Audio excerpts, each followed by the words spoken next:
वैसे राकेश यादव जी ने कहा बाबरी मस्जिद के बारे में, लेकिन मैं तो यही कहूँगा कि सुप्रीम कोर्ट के ज़रिए ये हुआ है। हम सम्मान करते हैं, हम इज्जत करते हैं, हम एहतराम करते हैं। हमें सुप्रीम कोर्ट पर, हाई कोर्ट पर, लोअर कोर्ट पर, सब पर भरोसा है। भरोसा है कि नहीं भाई? सब पर भरोसा है। आज एक मस्जिद गई है और आपको मालूम है, मैं यादव जी के लिए बताना चाह रहा हूं, अब उनके ऊपर मेरा मौजू ही चेंज हो गया। आपको मालूम है बाबरी मस्जिद पर पहला हथौड़ा जिसने चलाया था उसका नाम क्या था? देखिए कुछ भी नहीं मालूम आपको। इतना बड़ा मजमा, बाबरी मस्जिद को ढाने के लिए जो पहला हथौड़ा जिसने चलाया था उसका नाम था बलबीर सिंह। क्या नाम था? बलबीर सिंह। बलबीर सिंह 6 दिसंबर 1992 को बाबरी मस्जिद पर पहला हथौड़ा चलाया। ऊपर गुम्बद पर चढ़ गया, पहला हथौड़ा चलाया। और आपको मालूम है यही बलबीर सिंह 1 साल के बाद 1993 में बलबीर सिंह से मोहम्मद आमिर हो गए। उन्होंने इस्लाम कबूल कर लिया। कैसे हुआ ऐसा? 1 साल के बाद जिस बंदे ने बाबरी मस्जिद पर पहला हथौड़ा चलाया वो बंदा 1 साल के बाद इस्लाम कबूल कर लेता है। वो कैसे? ये हमारे मोहब्बत की वजह से, हमारे अखलाक की वजह से। और उसका नाम है मोहम्मद आमिर। अभी 2 साल पहले उनका इंतकाल हो गया। बलबीर सिंह ने अहद किया था, गौर से सुनिएगा, बलबीर सिंह ने अहद किया था जब तक मैं 100 मस्जिद नहीं बनाऊंगा या 100 मस्जिद रिपेयर नहीं करूंगा बाबरी मस्जिद की भरपाई नहीं हो सकती है। क्योंकि मैं भगवान के यहाँ मुंह दिखाना नहीं चाहता कि मैंने ही मस्जिद पर पहला हथौड़ा चलाया है। और अल्लाह ताला ने बलबीर सिंह को मोहम्मद आमिर बना दिया और मोहम्मद आमिर ने 100 मस्जिद बनाकर अल्हम्दुलिल्लाह अभी दुनिया से रुखसत हो गया, उनका इंतकाल हो गया। एक मस्जिद गई है, 100 मस्जिद बन गई है। अल्हम्दुलिल्लाह तो बोलिए। तो दुनिया ऐसे भी लोग हैं अपने भारत देश में, है कि नहीं है? तो अपना भारत देश बड़ा खूबसूरत है, बड़ा प्यारा है। अगर कोई भारत के खिलाफ कुछ बोलता है तो हमें बड़ी तकलीफ होती है, हम मुसलमानों को। और आपको मालूम है अपने भारत के मिसाइल मैन कौन है? Doctor APJ Abdul Kalam. और भारत को सबसे बड़ा चंदा अगर किसी ने दिया था जंग के मौके पर, वो एक मुसलमान था। उस मुसलमान का नाम क्या है?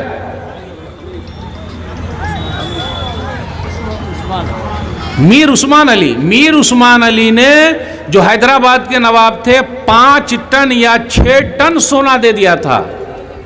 और आपको मालूम है दिल्ली के अंदर 1947 में 15 अगस्त के दिन पहला झंडा जो अपना तिरंगा है, तिरंगा को किसने लहराया था पता है आपको? कुछ भी नहीं मालूम। पढ़िएगा तब ना आगे बढ़िएगा। कैप्टन शाहनवाज खान, कैप्टन शाहनवाज, जिन्होंने पहला तिरंगा, पहले अंग्रेजों का तिरंगा जो था, अंग्रेजों का जो था झंडा, उसको नीचा किया, उतारा और अपने भारत का झंडा लहराया। और आपको मालूम है भारत का ये तिरंगा झंडा किसने बनाया है? मेरा उन्वान ही बदल गया आप लोगों को देखकर। भारत का ये तिरंगा झंडा किसने बनाया है पता है आपको? एक मुसलमान औरत है जिसका नाम है सुरैया तैयब जी। 3 कलर वाला ना, 3 कलर वाला, ये 3 कलर वाला भारत का झंडा बनाने वाली एक औरत है जिसका नाम है सुरैया तैयब जी। तो हमने भारत को बहुत कुछ दिया है और हम देते जा रहे हैं। और आपको मालूम है ताजमहल से भारत के खजाने में करोड़ों रुपया आ रहा है। करोड़ों रुपया ताजमहल से आ रहा है, लाल किला से आ रहा है, हुमायूं का मकबरा उससे आ रहा है। मैं ये सब इसलिए बताना चाह रहा हूं कि आपको तारीख याद होनी चाहिए। अगर नहीं याद कीजिएगा तो जवाब कैसे दे पाइएगा? लड़ाई झगड़ा नहीं करना है, लेकिन बताना तो है कि भाई हमने बहुत कुछ किया है। मुझे बड़ी खुशी हुई राकेश यादव जी की ये बात सुन के। अब मैं आप लोगों से कहता हूं कि आप उनके लिए दुआ कीजिए कि अल्लाह ताला उनके दिल को भी इस्लाम के लिए फेर दे। दुआ तो कीजिए, आमीन तो बोलिए। उनके दिल में इस्लाम की मोहब्बत पैदा कर दे। जिस तरह आज ये हमारे मंच पर यहाँ हैं, जन्नत में भी ये हमारे साथ रहें। आमीन तो बोलिए, बोल ही न रहे। कितना अच्छा मौका है, तो इतना अच्छा मौका कभी नहीं मिलेगा। और हमेशा हम दुआ करते रहेंगे उनके लिए कि हमारा मंच जब भी सजे और हम लोग जब दावत दे तो वो यहाँ आते रहें। ज़रूर आइए, आपको भी अच्छा लग रहा होगा। यहाँ कोई टेंशन नहीं, किसी तरह कोई मसला नहीं। यहाँ देखिए कितने प्यार मोहब्बत की बातें हो रही है। अच्छी बात है कि नहीं भाई? सबसे पहले इनको मस्जिद का दर्शन कराइए, अपनी मस्जिद में ले जाइए, फिर वहाँ चाय पानी कराइए और पूरी मस्जिद दिखाइए, घुमाइए। सिर्फ ये भाषण देने आएंगे तभी आइएगा, इनको अपने घर भी ले जाइए, चाय पानी कराइए। सब हमारे भाई हैं भाई। आखिर बताइए, उनका खून और अपना खून दोनों बराबर है कि नहीं है? दोनों का खून लाल है कि नहीं? बराबर है भाई। भारत की आज़ादी में सबकी लड़ाई रही है, सब लड़े हैं, सब मेहनत किए हैं। तो मुझे बड़ा अच्छा लगा उनकी बात सुनकर और मैंने अपना टॉपिक ही बदल दिया। लेकिन अब मैं धीरे धीरे अपने टॉपिक की तरफ आ रहा हूँ। मुझे बच्चों के बारे में कुछ बात करना है। आज हमारे कुछ बच्चे बड़े बिगड़े हुए हैं, कुछ तो बड़े अच्छे हैं। अगर अच्छा बना तो मोहम्मद शमी हो गए, अच्छे बने तो मोहम्मद शमी हो गए, खेल की दुनिया में आगे हैं। खराब हुए तो देख ही रहे हैं आप, खराब लोग इधर उधर घूम रहे हैं। और जो पढ़ाई लिखाई नहीं करेगा वो आगे नहीं बढ़ सकता, बल्कि वो हमेशा पीछे रहेगा। इसलिए पढ़िए, आगे बढ़िए। बेटियां भी पढ़ेगी तब ना आगे बढ़ेगी। प्रधानमंत्री जी कहते हैं बेटी पढ़ाओ बेटी बचाओ, है ना? बेटी पढ़ाओ बेटी बचाओ। तो बेटिया को पढ़ाइए और बेटिया को बचाइए और आगे लेके जाइए। माशाअल्लाह इतना बड़ा मजमा, और रात के इतने बजे, लगभग 12 बज रहे हैं और आप लोग सब मुझे सुन रहे हैं। जबकि मैं बंगला जानता नहीं, लेकिन मेरी उर्दू आप लोगों को थोड़ा बहुत भी समझ में आ रही है अल्हम्दुलिल्लाह। 100% आ रही है समझ में। चलिए अल्हम्दुलिल्लाह। तो वो 3 मंदिर का नाम याद रखिएगा। अगर वो एक भी बता दीजिएगा किसी को तो आज भी वो जाके कागज़ को चेक कर ले, वहाँ औरंगज़ेब का नाम आराम से मिल जाएगा। और आप बनारस चले जाइए। अभी मैं बनारस गया था और बनारस में मैं घाट पर भी गया था और आराम से गया। पूरे बनारस में, अब राकेश यादव जी भी गए होंगे, पूरे बनारस में और घाट पर अकेली एक मस्जिद खड़ी हुई है। आप लोगों ने देखा? कभी गए नहीं? मैं गया, एक मस्जिद है अकेली खड़ी हुई है। और आपको सुनकर ताज्जुब होगा, उस मस्जिद की हिफाजत मुसलमान नहीं, गौर से सुनिएगा, उस मस्जिद की हिफाजत मुसलमान नहीं बल्कि हमारे हिंदू भाई कर रहे हैं। बनारस के अंदर एक मस्जिद ऐसी है, घाट पर। मैं उस मस्जिद के अंदर गया, आजू बाजू में किसी भी मुसलमान का घर नहीं है, लेकिन उस मस्जिद की हिफाजत मुसलमान नहीं बल्कि हमारे भाई कर रहे हैं। इससे ये पता चला सब आपके दुश्मन नहीं हैं। आप किसी को अपना दुश्मन न समझिए, आपके दोस्त हैं। पहले उनसे मिलिए, तो उनको अपने यहाँ बुलाइए, तो फिर प्यार मोहब्बत की बातें होगी। तो ये बातें बताना ज़रा ज़रूरी था। अब मैं अपने बच्चों की तरफ आता हूँ, जो बच्चे हमारे कुछ बिगड़े हुए हैं। आप देख लीजिए, कुछ बच्चे ऐसे हैं जिनके कान में बाली है, कान में बाली, होठों पे गाली, मुंह पे गाली, सिर्फ गाली बकते रहते हैं वो लोग। ऐसा कुछ लोगों को देखिएगा कड़ा पहने हुए और मारते रहते हैं। कुछ लोगों को देखिएगा, कुछ नौजवानों को, मैं नौजवानों की बात कर रहा हूँ, उनका खून बहुत गर्म होता। थोड़ा सा किसी से ऐसा धक्का लग गया, देखता नहीं है क्या कैसे चल रहा है? जी नहीं, आपको अच्छा बनना है, ऐसा बनना है कि दुनिया आपका नाम याद रखे।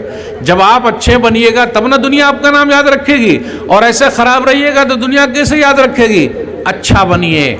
और बच्चों को अच्छा कैसे बनाना है, माँ बाप को उसके लिए बड़ी मेहनत करनी पड़ेगी और ऐसे सम्मेलन की ज़रूरत है। माशाअल्लाह मैं मुबारकबाद देता हूँ पूरी टीम को जिन्होंने इतना बड़ा सम्मेलन रखा है ताकि लोगों को अच्छा बनाया जाए। इतनी बड़ी गैदरिंग यहाँ जमा हुई है ताकि लोगों को अच्छा बनाया जाए। अल्लाह ताला इसी तरीके से आपको हौसला दे और ये काम करते चले जाइए। मस्जिद के लिए आप बात कर रहे हैं, मस्जिद के लिए यहाँ चंदा जमा हो रहा है, मस्जिद के लिए लोग पैसा दे रहे हैं? कोई नहीं दे रहा ना? कभी भी ऐसा नहीं होता।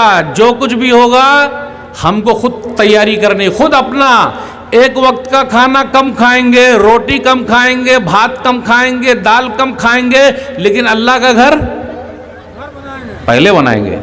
और जो अल्लाह का घर बनाता है अल्लाह उसके लिए जन्नत में घर बनाते हैं। इसलिए हमारा कंसेप्ट है कि हमको मरना है। 3 चीज याद रखिएगा। माँ के पेट में सब आदमी रहे, सबको पता है मैं था। नंबर 2 दुनिया में आए हैं, अभी हम घूम रहे हैं। नंबर 3 हमको मर जाना है। ये 3 चीज पता है। इस्लाम के अंदर चौथी चीज भी है कि मरने के बाद उठना है। इसलिए इस्लाम के अंदर जो बच्चे कॉलेज में पढ़ रहे हैं एक जुमला जानते होंगे, प्रोबेबिलिटी, यानी अगर ऐसा हो गया तो इसलिए इस्लाम क्या मानता है, मुसलमान क्या मानते हैं कि मरने के बाद अल्लाह सबको जिंदा करेगा। अगर ऐसा हो गया तो सबको जिंदा करेगा तो जो लोग मानते हैं कि है ऐसा तो वो तो बच जाएंगे, लेकिन जो लोग मानते हैं कि नहीं ऐसा तो उनका मसला हो जाएगा। इसलिए मेरे भाइयों, अल्लाह का पैगाम प्यार के साथ, अल्लाह का पैगाम अल्लाह के बंदों तक पहुंचाइए। आज हमारे बच्चे कुछ बिगड़े हुए हैं, कुछ इधर उधर जा रहे हैं, पढ़ाई लिखाई नहीं कर रहे हैं, घूम रहे हैं। और अक्सर बच्चों का आप देखिएगा, रात में क्या करते हैं वो लोग, दिन में क्या करते हैं। ये क्या मेरे पास भाई मोबाइल है, रात भर क्या करते, गेम खेलते रहते हैं। एक गेम आया उसका नाम क्या था, पबजी गेम आप लोग खेलते हैं? पबजी बहुत खेलते, गेम खेलते रहते, पबजी। हारे बाप जी इतना लोग लगे रहते उसमें पबजी गेम में, पूरा आंख देख लीजिए एकदम लाल लाल हो जाती है रात भर गेम खेल कर। सहाबे कराम कैसे थे, उनके बच्चे कैसे थे, रात भर अल्लाह की इबादत करते थे। सही बुखारी किताब तहज्जुद हदीस नंबर 1122, नेमर रजुल अब्दुल्ला लौकान युसल्ली मिनल लैल। अब्दुल्ला बड़े अच्छे आदमी हैं, काश के रात की नमाज पढ़ते। अब रात में कौन सी नमाज होती है भाई, रात में कौन सी नमाज होती, तहज्जुद की नमाज है। आज हमारी और आपकी नमाज कितने वक्त की रह गई है, 8 की, खाट की, 360 की। 8 वाली जुम्मा की नमाज, खाट वाली जनाजे की नमाज, 360 वाली ईद बकरीद की नमाज, बस खत्म। सही है कि नहीं? 8 की, खाट की, 360 की। अब ये जितने बड़े मजमे में सब लोग मौजूद हैं यहाँ, अगर फजर में सब लोग हाजिर हो जाएं तो, फजर में सब लोग हाजिर हो जाए तो आज फलस्तीन के अंदर बैतुल मक़दिस इसराइल के कब्जे में है। इसराइल का कहना यह है कि अगर सब मुसलमान फजर के नमाजी हो जाए तो हमारा बैतुल मक़दिस उनके हाथ में चला जाए, फजर के नमाजी। और आपको मालूम है बिल गेट्स, अदानी, अंबानी, बहुत पैसा है उनके पास, लेकिन सबसे बड़ा पैसे वाला कौन है? एक हदीस सुन के जाइएगा, सबसे बड़ा पैसे वाला कौन है? आज मौली साहब बता ही देते हैं। सही मुस्लिम किताब सलातुल मुसाफिरिन हदीस नंबर 725, रकअतल फजरी खैरुम मिनद दुनिया व मा फीहा। जिसने फजर के वक्त की 2 रकअत सुन्नत पढ़ ली उसके पास पूरी दुनिया और पूरी दुनिया में जितना सामान है सब मौजूद है। अल्लाहु अकबर। फजर की 2 रकअत सुन्नत। आज ये मोबाइल हमारे पास है, हमारा अगर कोई चीज गिर जाए तो हम क्या बोलते हैं? ओह आह, ऐसा करते ना। लेकिन अगर मोबाइल गिर जाए तो पूरी जान निकल जाती है, अरे गया काम से। अभी मैं सफर कर रहा था, रात में सोते सोते क्या हुआ, ट्रेन में लेटा हुआ हूं, अब कोई चीज देख रहा था, मैं देख रहा था और ऐसे नींद लग गई और सीधा मोबाइल मेरा नीचे गिर के रखा हुआ है। वो तो 3 AC में था। पुलिस वाले वहां से गए, देखिए, सब लोग पुलिस वाले का जब नाम सुनते हैं तो सब सीधा मुंह पे गाली ले आते हैं, पुलिस वाले की बात मत करना। लेकिन हर पुलिस वाला ऐसा नहीं है, हर पुलिस वाले ऐसे नहीं है। उन्होंने जैसे देखा मेरा मोबाइल नीचे गिरा हुआ है, अगर हम में से कोई आदमी होता तो क्या करता? अपने जेब में डाल लेता। और ये मौलवी साहब का मोबाइल है, माशाल्लाह सस्ता वाला नहीं है, अच्छा वाला, अल्हम्दुलिल्लाह। अब आप लोग समझ ही गए, अल्हम्दुलिल्लाह। तो क्या हुआ, ये मोबाइल ऐसे रखा हुआ है, वो सामने आए, एकदम अभी जल्दी का वाकया, मोबाइल उठाया और मुझे उठाया, अजी ये आपका मोबाइल है? तो अब मेरी नींद खुली कि अरे, तो अब मैं तो यहां रखा हुआ था, तो यहां खोल ये करके देखा पैजामे में, जेब में, तो ये तो है ही नहीं। यहां भी देखा नहीं है, यहां देखा नहीं है। तो बोला सर जी ये मेरा ही है। बोला ऐसे ही सोए रहिएगा और मोबाइल ऐसे गिरा रहेगा तो क्या होगा, कोई उठा लेता तो? आज भी ईमानदारी बाकी है। मैं ऐसे पुलिस वालों को, फौजियों को, सबको सलाम करता हूं, सलोट करता हूं। लोग नेताजी का नाम सुनते हैं, मुखिया जी का नाम सुनते हैं, बोले गाली बकते। हर आदमी ऐसे नहीं है भाई, हर आदमी ऐसे नहीं है। वो आपकी सेवा में लगे हुए हैं, आप उनका सम्मान कीजिए, उनको इज्जत दीजिए। तो हमारे नौजवान कुछ ऐसे हैं जो रात रात भर मोबाइल में लगे हुए हैं। अल्लाह के लिए रात को सोने में गुजारिए, ताकि क्या हो, सुबह के वक्त जब हम फजर की नमाज पढ़ें तो उसके बाद हमारा फायदा हो। हमारे कुछ नौजवान ऐसे हैं जो अभी शादी नहीं कर रहे। शादी क्यों नहीं कर रहे भाई? अरे मौलवी साहब पैर पर खड़े होंगे तो शादी करेंगे। सब लोग ऐसे बोलते हैं पैर पर खड़े होना। तो अभी हमारा पैर पर खड़े हुए या हाथ पर खड़े हुए हैं, बताइए? हाथ पर खड़े हुए हैं, अभी भी हमारा पैर पर ही है। तो लेकिन क्या बोलते, अरे मौलवी साहब ऐसा नहीं, वो पैसे वाला पैर होना चाहिए। और आप लोगों के यहाँ शादी ब्याह में, दान दहेज में सामान लोग लेते हैं क्या, 2 चक्का या 4 चक्का? सही जवाब दीजिएगा। चक्का लेते हैं, 4 चक्का। आप लोगों के यहाँ शादी में 2 चक्का चलता या 4 चक्का चलता? 2 चक्का से मुराद फटफटिया ना? अरे बोलिए ना, 2 चक्का से मुराद फटफटिया, और 4 चक्का से मुराद बोलोरो। सही कहा आपने, बोलो, दोनों चल रहा है। अब आप ही बताइए, अगर इतनी महंगी शादी कीजिएगा तो इतनी बहनें बैठी हुई हैं, उनकी शादी कैसे होगी भाई? अच्छा, बाराती भी आप लोग जाते हैं, जाते हैं कि नहीं जाते? कितने जा रहे हैं बाराती आपके यहाँ? 200 लोग। शेख साहब 200 लोग जाते हैं? अल्लाह अकबर। इतने बड़े लोग, इतना बड़ा मजमा, अगर सब लोग आज से बोले, आज से, लॉकडाउन जब लगा था तो सरकार ने क्या कहा था, कितने लोग जाएंगे बाराती? 20 लोग। हम सरकार से आग्रह करते हैं इस मन से कि वो आज ही कानून बना दे कि लॉकडाउन वाला कानून शादी वाला हमेशा चलेगा। फायदा है कि नहीं, बताइए? अगर सरकार बोले 20 तो 20, अगर 20 ही लोग जाना शुरू कर दे तो बेटी वाले का फायदा होगा कि नहीं होगा? बड़ा फायदा हो जाएगा, और अच्छा खा के भी आएंगे। ये 100-100 लोग, 200-200 लोग, और खाने में मालूम है क्या क्या मिलता?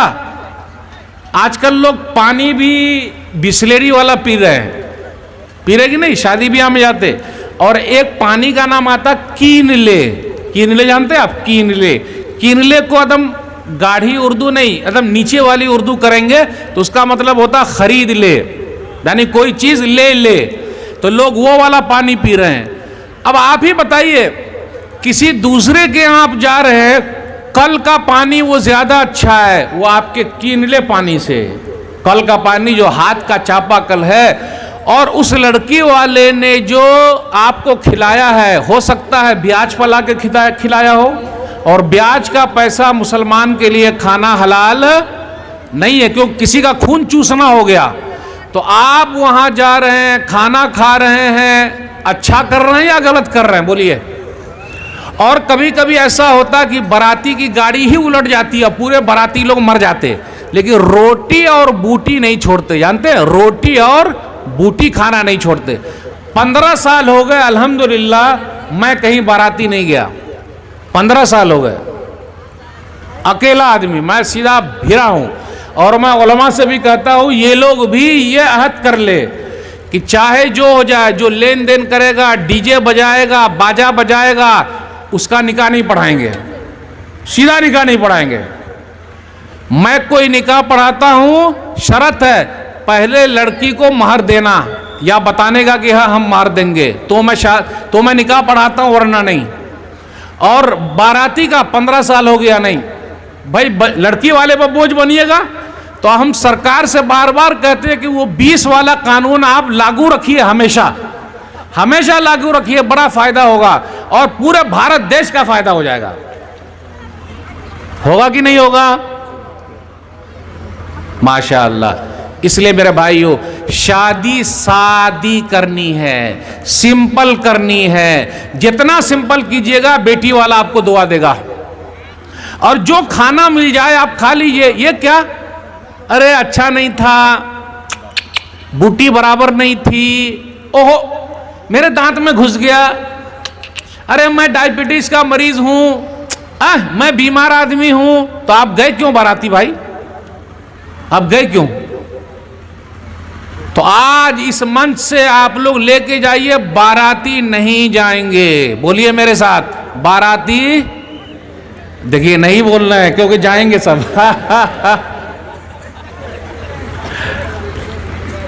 अरे बोलिए ना मेरे साथ, बाराती नहीं जाएंगे।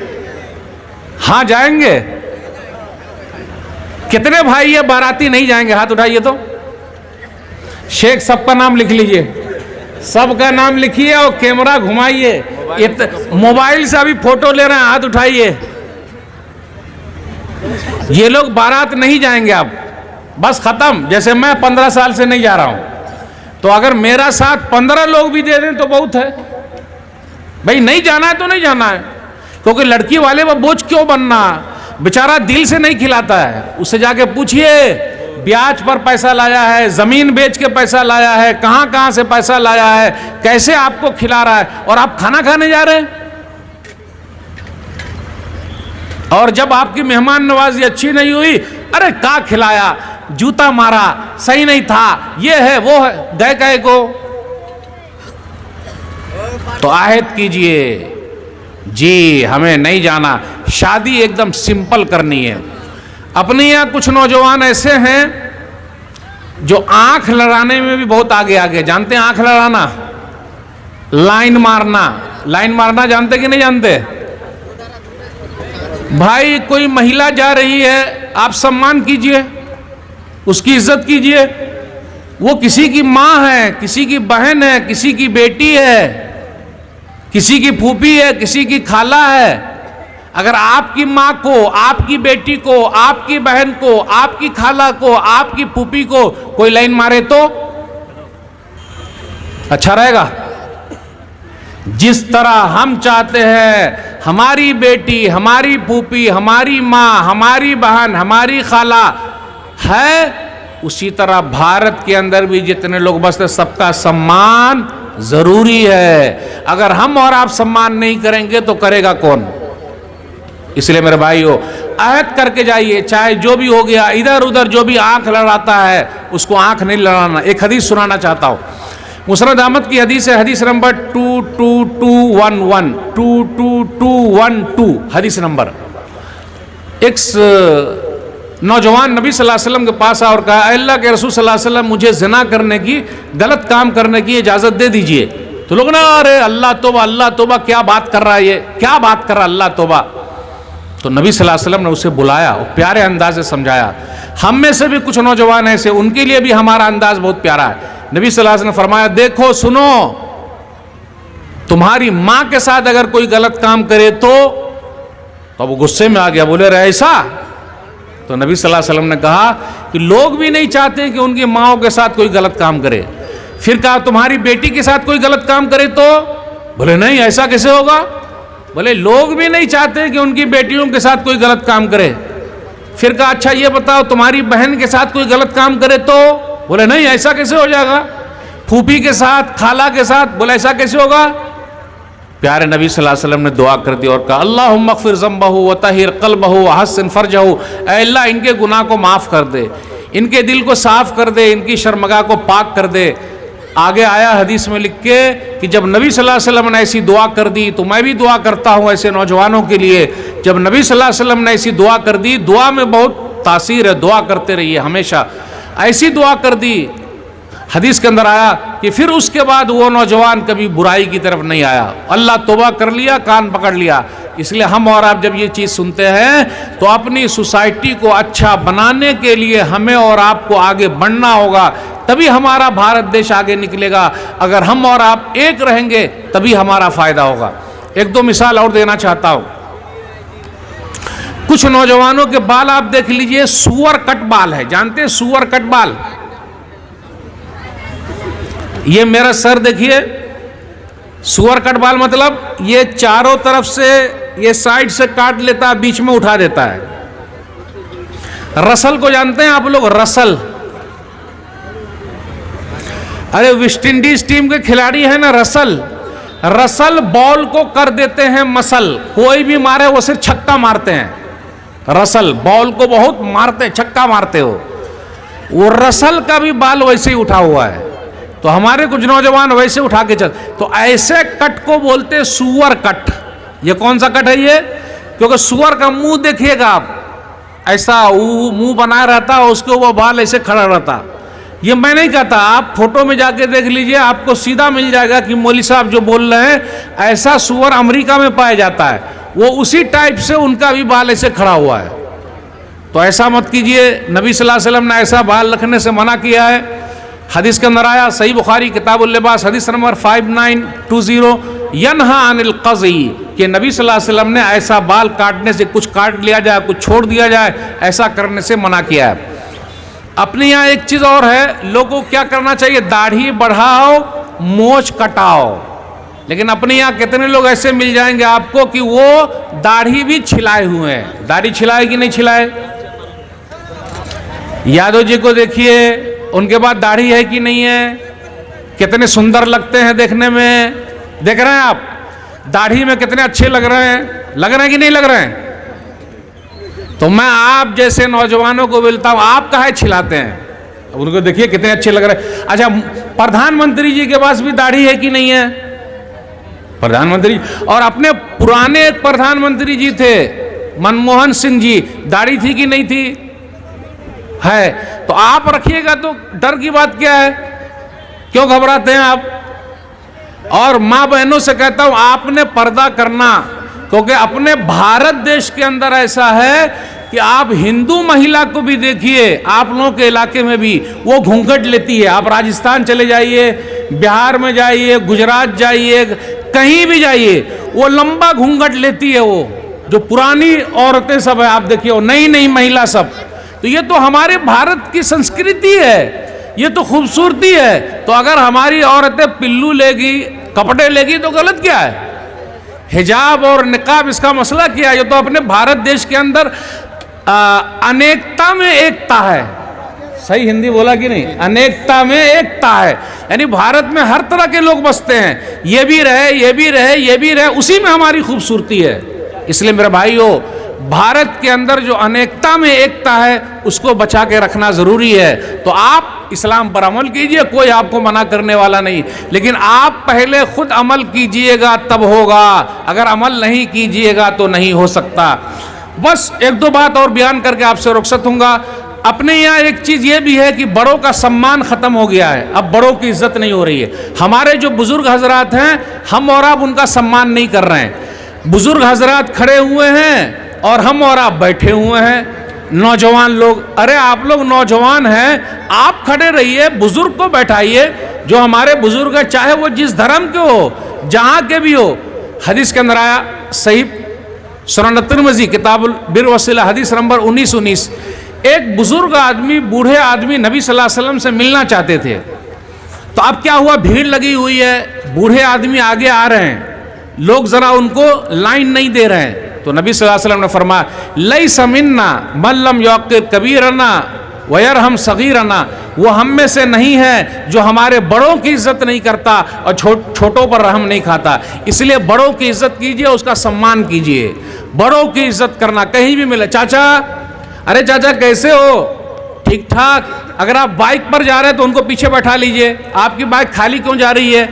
अगर आप ट्रेन में सफर कर रहे हैं, कोई बूढ़ी माता है, चाहे जिस धर्म की हो, कैसी भी हो, माता जी आप बैठिए हमारी जगह पे, आप खड़े हो जाइए। ये कैसे नौजवान है भाई, कैसे नौजवान? हम और आप बस में सफर कर रहे हैं, बस में सफर कर रहे हैं तो बूढ़े आदमी खड़े हुए हैं और नौजवान लोग बैठे हुए हैं। खड़े हो जाइए, थोड़ी देर खड़े होइए, उनको बैठाइए। आइए आइए आइए आइए, इस सब क्या बैठे। ये सब जब हम और आप करेंगे, लोगों को बताएंगे, तब लोगों को पता चलेगा इस्लाम क्या है। लेकिन अगर हम और आप ऐसे ही रहेंगे तो बड़ा मसला हो जाएगा। तो हमें और आपको बड़ी कुर्बानी देनी पड़ेगी, अमल करके बताना पड़ेगा, तो उसका फायदा होगा। बातें बहुत सारी आपसे करनी थी। पहले के लोग कैसे थे, सहाबा कराम कैसे थे, उनके बच्चे कैसे थे, उनकी बच्चियां कैसी थी, वो अल्लाह वाले कैसे थे। अगर हम और आप जैसा बनेंगे तो हमारा बड़ा फायदा। ये चंद बातें मैंने आपके सामने रखी। शुरू में मैंने 2-3 मंदिर का नाम बताया है, उसको भूलिएगा नहीं।